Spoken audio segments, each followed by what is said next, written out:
Assalamualaikum teman-teman semuanya, balik lagi bareng saya Nelma Daan dalam Dia Indonesia, menghadirkan kisah inspiratif dari warga Indonesia di seluruh dunia. Dan kali ini aku sudah bersama dengan Mbak Yasmin yang posisinya ada di South Africa. Langsung aja kita ngobrol bareng sama Mbak Yasmin Dian Sari.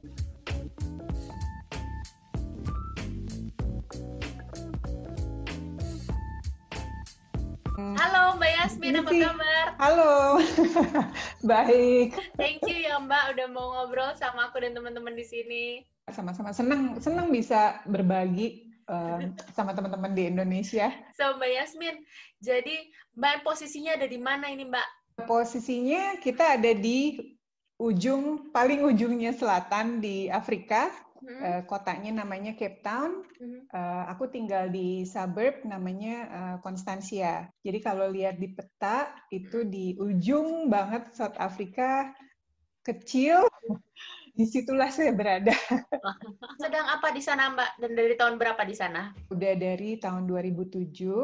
Kebetulan ikut sama pasangan awalnya ke sini. Jadi sebelum pindah ke sini pun karena dari dulu selalu kerja ya, selesai kuliah langsung kerja. Jadi pas mau pindah ke sini aku bilang saya harus melakukan sesuatu pokoknya di tempat yang baru nanti.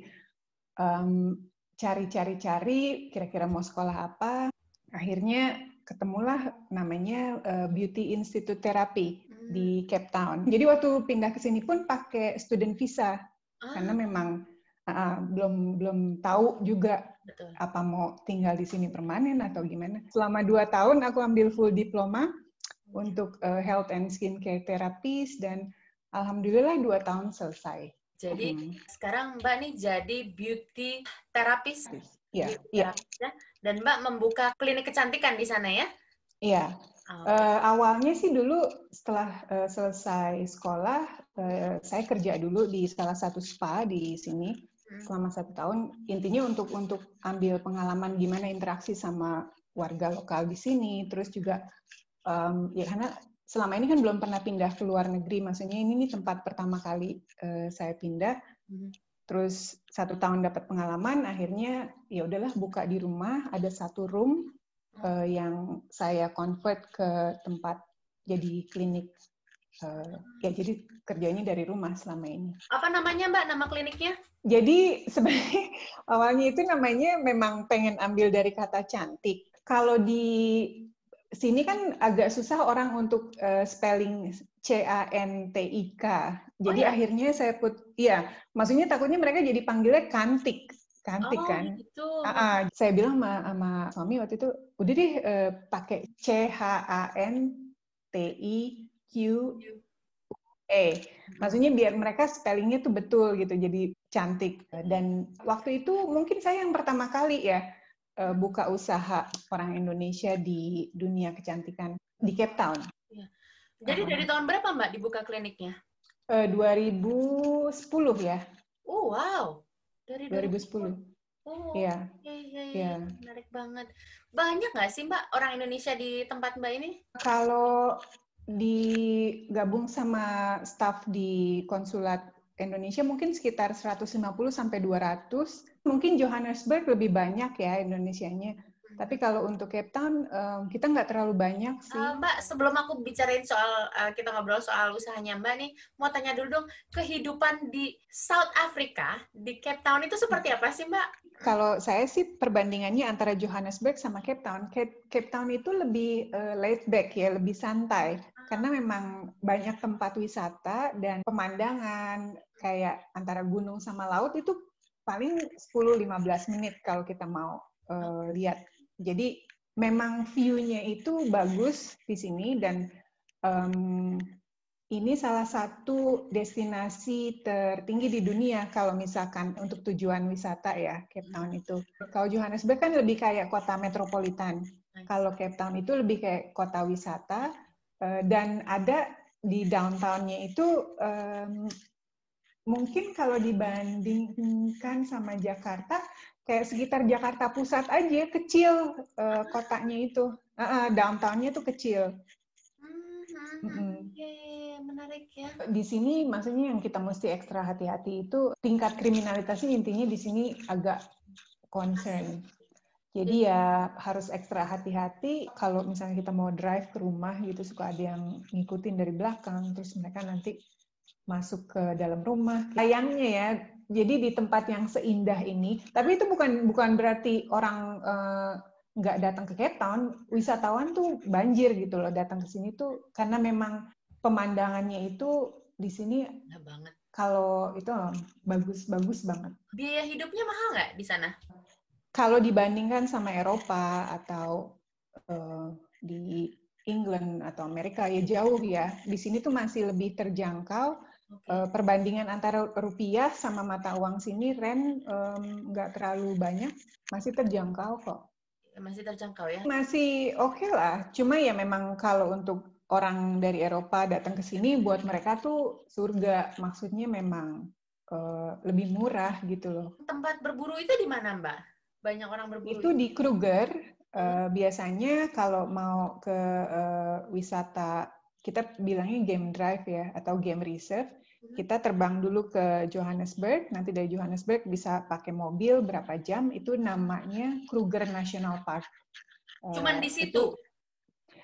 Di situ, tapi ada juga agak lebih ke atas, ke utaranya, itu agak di luar Kruger, tapi Kruger itu besar banget. Jadi Kruger itu mau dari bawah sampai atas itu memang udah jadi national park dan itu udah banyak lodge gitu loh, tempat-tempat kayak campingnya gitu. So Mbak, jadi klinik cantik melayani apa aja servisnya? Dulu sih awalnya, Nelma, maksudnya saya juga agak mau memperkenalkan Indonesian treatment juga. Jadi dulu tuh awalnya saya sempat bawa lulur. Ada sedikit treatment yang memang saya pengen memperkenalkan bahwa ini loh yang kita pakai di Indonesia nih untuk exfoliation body. Terus selain itu ke skincare, saya pakai produk lokal dari South Africa.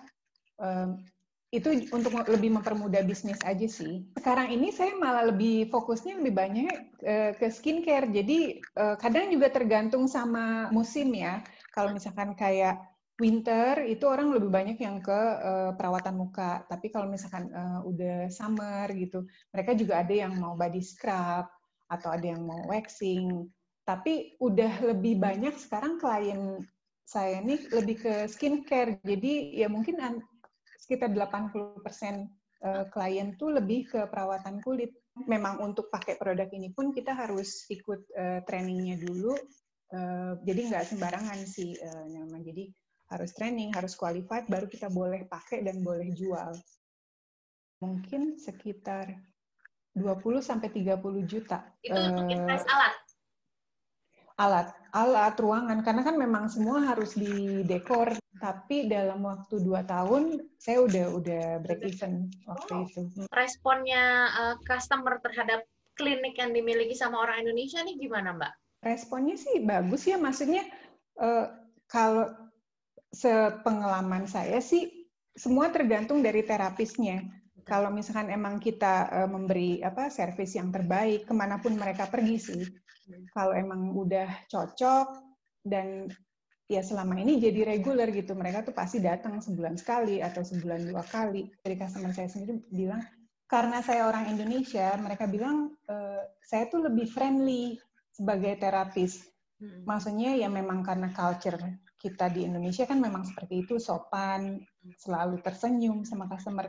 Terus selalu customer pokoknya nomor 1 lah, sampai selesai treatment tuh selalu saya kasih teh jahe gitu untuk kalau mereka bilang iya mereka tuh nggak pernah kalau pergi ke salon-salon lain tuh dikasih seperti itu. Culture yang bisa kita bawa dari Indonesia ke luar negeri itu nilai tambahnya itu berharga banget. Termasuk juga orang Indonesia ini juga ada beberapa klien saya yang orang Indonesia yang juga cocok gitu loh. Microneedling itu salah satu treatment. Jadi kita bikin micro injury di kulit, biasanya itu untuk stimulasi kolagen dan elastin karena kita harus pakai anesthetic cream gitu. Jadi prosesnya agak panjang, itu bagus untuk kulit-kulit yang biasanya ada acne scarring atau untuk treatment yang garis-garis penuaan yang udah terlalu dalam, itu biasanya saya treatment pakai itu juga. Mbak, ini background-nya di Jakarta dulu profesinya apa, Mbak? Aku di perbankan. Nah, Di perbankan 9 tahun. Waktu itu juga udah lumayan sebenarnya di bank di Jakarta itu. Tapi udah 9 tahun, ya pas kebenaran ketemu kan sama suami, mikirnya ya kalau nggak dicoba, kita nggak tahu ya maksudnya bisa apa enggak. Menarik ya, tapi memang pengalaman itu buat bekal ya Mbak ya. Mbak, sekarang kan banyak orang sulam bibir, sulam muka, sulam alis gitu. Mbak juga bisa? Enggak. Pendapat saya, ya. Kalau untuk kulit, buat saya tuh yang penting sehat. Nah, tanpa harus merubah bentuk wajah kita gitu. Tapi bukannya saya anti untuk orang mau melakukan perubahan wajah ya, maksudnya itu pilihan orang. Cuman kalau buat saya, yang maksudnya saran ke klien saya pun, yang penting di usia kita yang semakin bertambah, tapi kondisi kulit kita tambah sehat. Jenis kulit itu dia antara kulit jenis nomor 1 sampai 3, Caucasian itu, mereka itu lebih prone-nya ke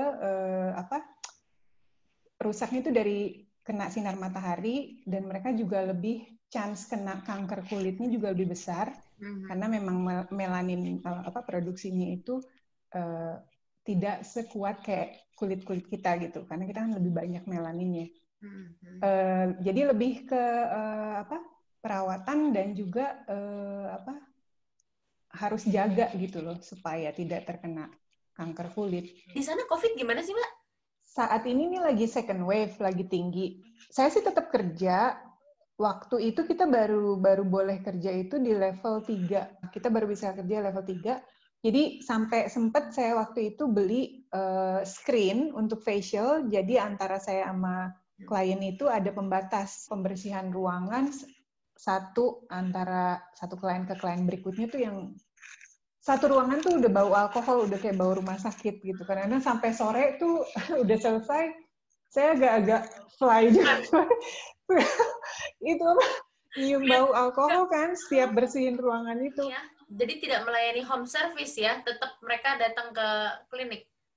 Ya, mereka datang ke sini, dan mereka lebih prefer datang ke sini karena mereka pikir daripada saya ke tempat orang yang rame, kalau datang ke tempat saya malah mereka tuh ngerasa lebih aman karena kan memang one to one ya. Satu hari bisa melayani berapa customer, Mbak? Kalau tergantung, biasanya kalau winter memang agak slow. Kalau winter biasanya antara 4 gitu. Kalau misalnya lagi summer nih, kemarin ini makanya saya lagi sibuk banget. Kalau lagi summer itu kadang-kadang 7, kadang-kadang 8. Ada yang bantuin, Mbak? Ada asisten terapis? Enggak. Sendiri? Semua sendiri. Mereka datang harus reserve dulu ya? Harus. Satu servis itu biasanya berapa lama, Mbak? Antara kadang 1 jam atau 1,5 jam, tapi ada juga klien yang dia tuh selalu booking 1 bulan sebelum, dan dia tuh bisa spend 3-4 jam sama saya di satu ruangan. Whole body ya, itu ya? Iya. Boleh kasih tahu nggak, Mbak, range harganya, Mbak? Jadi range-nya aja. Kalau range harga, kan saya juga ada waxing juga ya. Kalau waxing sih nggak terlalu mahal, antara 250 rand, itu sekitar 250.000 rupiah lah ya. Oh iya. Sampai yang paling mahal itu mungkin sekitar 1.300.000 rupiah. Itu apa? Itu yang paling mahal. Itu microneedling dengan LED terapi. Jadi saya ada juga fototerapi pakai sinar. Jadi biasanya mereka datang paket gitu, sekalian microneedling plus terapi sinar. Di Cape Town yang kita pikir pokoknya perawatan di luar negeri mahal gitu, ternyata Mbak bisa memprovide dengan harga yang masih affordable ya. Wow. Nah, Mbak, untuk buka usaha di Cape Town ini waktu itu susah nggak sih, Mbak, awalnya? Kalau kebetulan karena saya kan sole proprietor, masih solo gitu ya, masih dan bisnisnya dari rumah.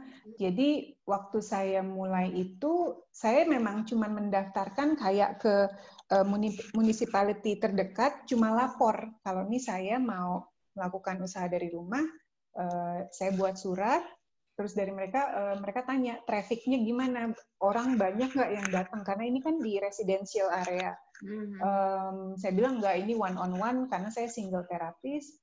Mereka bilang oke, that's fine. Ini kalau kayak gini mbak di resident area boleh pasang pelang di depan rumah? Enggak. Oh nggak boleh? Enggak. Oh oke. Jadi biasanya kalau rame itu bulan-bulan Desember. Saya sih kalau udah dari Oktober itu udah mulai, karena dari spring itu kan orang udah mulai udah mulai mau cantik gitu loh, udah mau keluar rumah kan karena udaranya udah lebih enak. Dari Oktober, November, Desember itu terus, biasanya Januari agak slow, nanti Februari, Maret, pokoknya sampai autumn itu baru nanti winter slow. Tipsnya buat teman-teman yang tinggal di luar negeri gitu, atau mungkin yang masih di Indonesia mau rencana pindah ke luar negeri dan mereka mau rencana buka usaha tapi masih takut seperti itu mbak. Kalau saran saya kalau untuk yang belum pindah ke luar negeri dan ada rencana, cari tahu dulu dari Indonesia nih negara tujuan, udah gitu kayak ketentuan pajaknya nanti seperti apa, terus kalau mau buka usaha dokumen apa yang diperlukan, izinnya apa segala macam, semua itu tuh harus di-prepare sebelum berangkat ke negara yang mau pindah. Apapun itu, kalau buat saya jangan pernah takut untuk coba ya yang namanya mau usaha. Kalau udah dijalanin, mungkin awalnya agak susah, tapi ntar kalau udah berjalan itu dia akan datang dengan sendirinya gitu loh. Yang penting poin niatnya positif dan kerja keras sih. Waktu itu mbak pemasarannya seperti apa ya mbak? Cari customer itu memang nggak gampang ya. Maksudnya dulu saya sampai keliling, sampai ngasih brosur. Dan ternyata nggak semudah itu. Tapi ternyata dari mulut ke mulut rekomendasi orang itu yang terbaik. Jadi benar itu memang nggak boleh give up ya teman-teman gitu. Apalagi kita tinggal di luar negeri, jauh dari keluarga. Sebenarnya kita harus bekerja lebih keras ya kalau kita di luar negeri. Harus berani ya kalau mau tinggal di luar negeri itu. Ekstra berani. Jadi juga kalau misalnya sama pasangan, kita juga jangan terlalu persen bergantung sama pasangan. Juga mesti prepare gitu loh. Mentally plus financially. Aku senang banget hari ini bisa ngobrol bareng Mbak Yasmin, diaspora Indonesia yang tinggal di South Africa. Mbak Yasmin ternyata buka usaha yang cukup sukses dan bisa bertahan hingga 10 tahun. Dan ya mendapat respon yang sangat baik. So Mbak Yasmin, terima kasih banyak atas waktunya. Makasih juga udah jadi tamu di Nelmadaan. Sama-sama Mbak. Kalau gitu terima kasih, kita kapan-kapan ngobrol-ngobrol lagi, dan teman-teman terima kasih, mudah-mudahan ini bisa jadi bermanfaat dan sampai jumpa di video-video berikutnya. Dadah, wassalamualaikum.